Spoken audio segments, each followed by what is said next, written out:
Secretário de Estado, Formação Profissional no Emprego, de Direção Nacional Exterior no Emprego, assina a declaração entre família trabalhadora Sira, a Tuba Serviço e a Coreia do Sul. Cerimônia assina a declaração entre família trabalhador Sira, Tuba Serviço e a Coreia do Sul, né?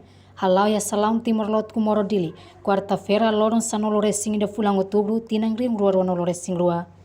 Secretário de Estado, Formação Profissional no Emprego, Alarico do Rosário, em discurso ateteng. Husi Janeiro to Outubro tinane se fope haruka na Timor-Wan naing atusia hito nolo resing ida ba serviço a Coreia do Sul. Sucesso ne Laos sema ida ni esforço mesak mai be serviço equipa. E a tina ni dene Husi Janeiro mai to o renor 971. Atusia hito nolo resing ida. Kita uma oportunidade ba serviço a Coreia.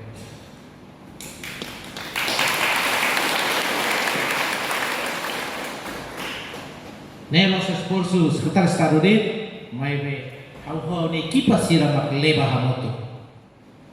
Ao na equipa mas Diretor Formação Profissional de Emprego, Senhor Mateus Talo, niama o apoio orçamento baia formação Sira, odi hanori ni tabo Sira, bara vamos recrutar os bara kita pode ter oportunidade. Ya fating anesan Embaixador Coreia do Sul e Timor-Leste, Hon Jing-hum, hateten Timor-Wan Sira ne behetang oportunidade maksai passado ba Timor-Leste ne futuro. Ya Coreia do Sul, Timor-Wan barak makhaturu comportamento dia que a Coreia se oferece imagem dia ba Coreia Sira, no ia futuro se for oportunidade ba Timor-Wan Sira selu ba serviço a Coreia.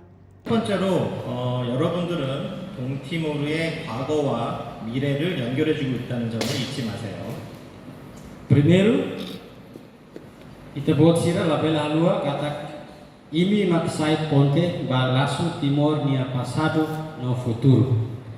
그 과거 선배들이 노력하고 성취한 덕분에 오늘 여러분들이 이 자리에서 이런 기회를 갖게 되셨고요. 여러분들이 한국에서 성실히 일하고 좋은 이미지를 제공한다면 여러분의 후배들, 다음 세대들에게 더 좋고 더 많은 기회가 부여될 것입니다.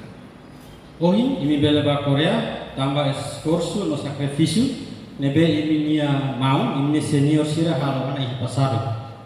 Imi comportamento no serviço dia coba dinas ya Korea se oferece imagem dia ba ema Korea sira no ia futuro se lori aling barak masih ba Korea lahira imi comportamento no serviço dia ya.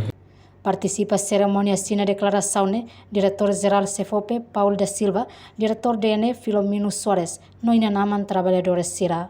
Reportagem Ana Rosária, Televisão Timor-Post.